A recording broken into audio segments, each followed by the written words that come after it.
अस्सलाम वालेकुम दोस्तों, कैसे हैं? उम्मीद है सब खैर आफियत से होंगे। दोस्तों, सुप्रीम कोर्ट का फैसला आप सबने सुना होगा।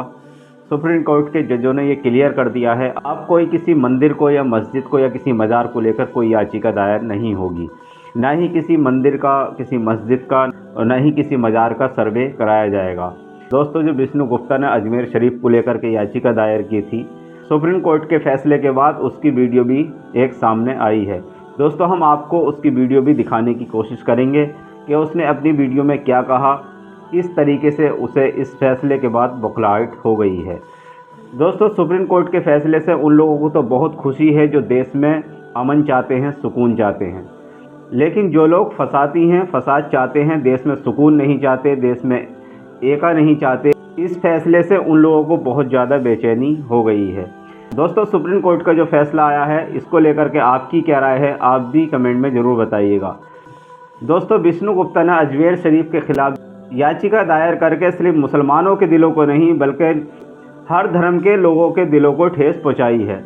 क्योंकि ख्वाजा गरीब नवाज के चाहने वाले सिर्फ मुसलमान ही नहीं, हर धर्म के लोग हैं। हजरत ख्वाजा गरीब नवाज की दरगाह पर सिर्फ मुस्लिम ही नहीं जाते बल्कि हर धर्म के लोग जाते हैं और वहां जाकर अपनी मुरादें मांगते हैं और अल्लाह के हुक्म से उनकी मुरादें पूरी भी होती हैं।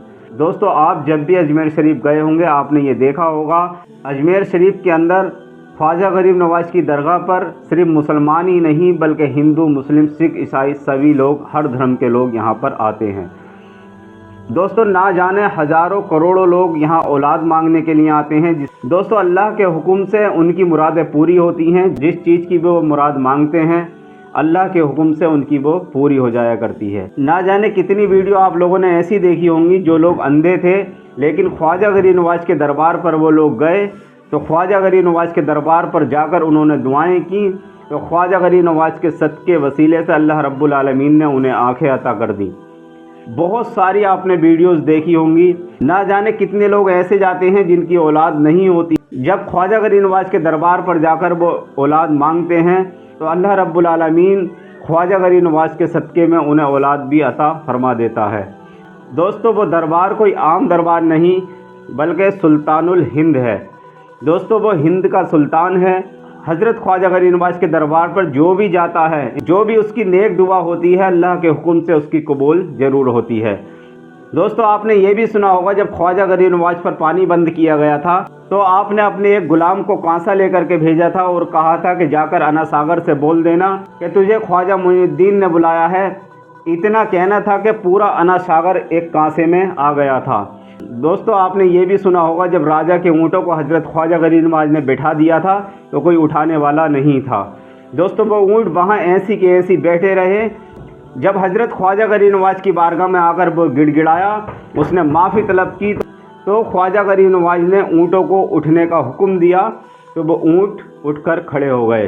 दोस्तों, आपने बहुत सारी करामातें हज़रत ख्वाजा गरीब नवाज की सुनी होंगी। दोस्तों, ये विष्णु ये बहुत बड़ी गुस्ताखी की है। ये मुसलमानों के दिलों को नहीं बल्कि हर धर्म के लोगों को, जो लोग वहाँ से आस्था रखते हैं, जो लोग वहाँ जाते हैं, जो अपनी मुरादें मांगते हैं और जिनकी मुरादें पूरी हो चुकी हैं, उन सब के दिलों को ठेस पहुँचाने का काम किया है। दोस्तों, आइए पहले इसकी वीडियो देख लेते हैं, फिर उसके आगे बात करते हैं। वर्शिप एक्ट कानून को लेकर सुनवाई हुई। मुस्लिम पक्ष की ओर से 18 याचिकाओं का उसमें जिक्र किया गया था, जो कि उसमें 9 याचिकाएं ज्ञानवापी के संबंधित थी, 9 याचिकाएं मथुरा ईदगाह को लेकर थी। उस विषय पे सुनवाई मुस्लिम पक्ष ने ये माननीय अदालत के समक्ष रखा कि जितनी भी सूट चल रहे हैं उन सब की कार्रवाई पर रोक लगाती जाए। माननीय अदालत ने रोक लगाने से इनकार किया है, लेकिन 18 जो याचिकाएं हैं जिनका हवाला मुस्लिम पक्ष ने दिया है, उन याचिकाओं में कोई नया ऑर्डर अब नहीं होगा पक्ष और विपक्ष दोनों की तरफ से, ना ही उन याचिकाओं में सर्वे का ऑर्डर होगा। और ये याचिका है बनारस और ज्ञानवापी को लेके है, लेकिन वर्शिप एक्ट को लेके ये मामला सुप्रीम कोर्ट में है। तो माननीय अदालत ने कहा है कि अब इन मामलों को लेकर देश की कहीं किसी अदालत में नया सूट फाइल नहीं होगा। जो फाइल हो चुके हैं वो फाइल एज इट इज यूं ही चलते रहेंगे, उन पर कोई किसी प्रकार का रोक नहीं है। और अजमेर दरगाह का जो केस है, जो हिंदू सेना द्वारा मैंने फाइल किया है, उस मामले पर इस मामले का कोई असर नहीं पड़ेगा, क्योंकि अजमेर दरगाह जो है वर्शिप एक्ट में आता ही नहीं है, क्योंकि अजमेर दरगाह जो है एक कब्रिस्तान है, क्योंकि और कब्रिस्तान की कोई पूजा पाठ कहीं होती नहीं है, इसलिए वर्शिप एक्ट में ये नहीं आता है।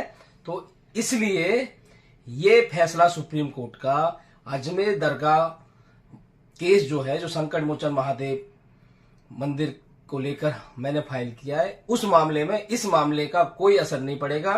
20 तारीख उसमें अगली सुनवाई है, उस पर सुनवाई होगी और हम सर्वे की मांग करेंगे।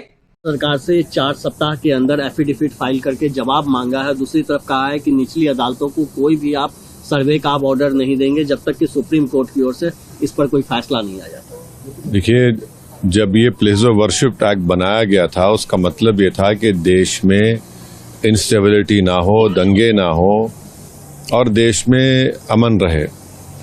अब हम जो देख रहे हैं, खासतौर से संभल में जो हुआ, जिसमें एक ही दिन में केस फाइल हो गया और 1.5 घंटे के अंदर ऑर्डर भी मिल गया, सर्वे हो गया, फिर दूसरा सर्वे हुआ, उसके नतीजे में हम देखते हैं कि हिंसा हुई और 5 बेकसूर मुसलमानों की वहाँ पर पुलिस के जरिए हत्या कर दी गई फायरिंग में।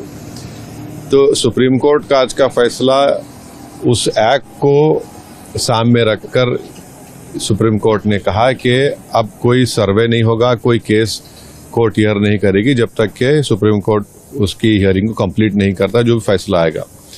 तो ये बिल्कुल सही है। ये बार बार कोर्ट को जाना कि यहाँ पर मस्जिद नहीं थी, 500 साल 600 साल पहले ऐसा हुआ, बिल्कुल गलत है। पार्लियामेंट का एक्ट है और भारत सरकार को, मोदी सरकार तो रिप्लाई डाल ही नहीं रही अपना, उनको रिप्लाई डालना चाहिए। और ये अच्छा फैसला है, कम से कम इस पे दंगे नहीं होंगे, लोगों की जानें नहीं जाएंगी और गैर ज़रूरी जो 600 साल पहले 700 साल पहले, ये क्या मुल्क को आगे लेके जाएंगे या फिर क्या करेंगे हम लोग? संभल हो, अजमेर हो, ज्ञान बापी हो, आपको लगता है कि इस पर विराम लग जाएगा? अब तो सुप्रीम कोर्ट का तो ऑर्डर है, तो जाहिर है लोअर। दोस्तों, आपने इसकी वीडियो भी देखी और ओवैसी साहब की भी वीडियो हमने दिखाई। दोस्तों, इस सब को लेकर के आपकी क्या राय है, एक बार कमेंट में ज़रूर बताइएगा और जितना हो सके इस वीडियो को आगे शेयर करिएगा। अस्सलाम वालेकुम व रहमतुल्लाह।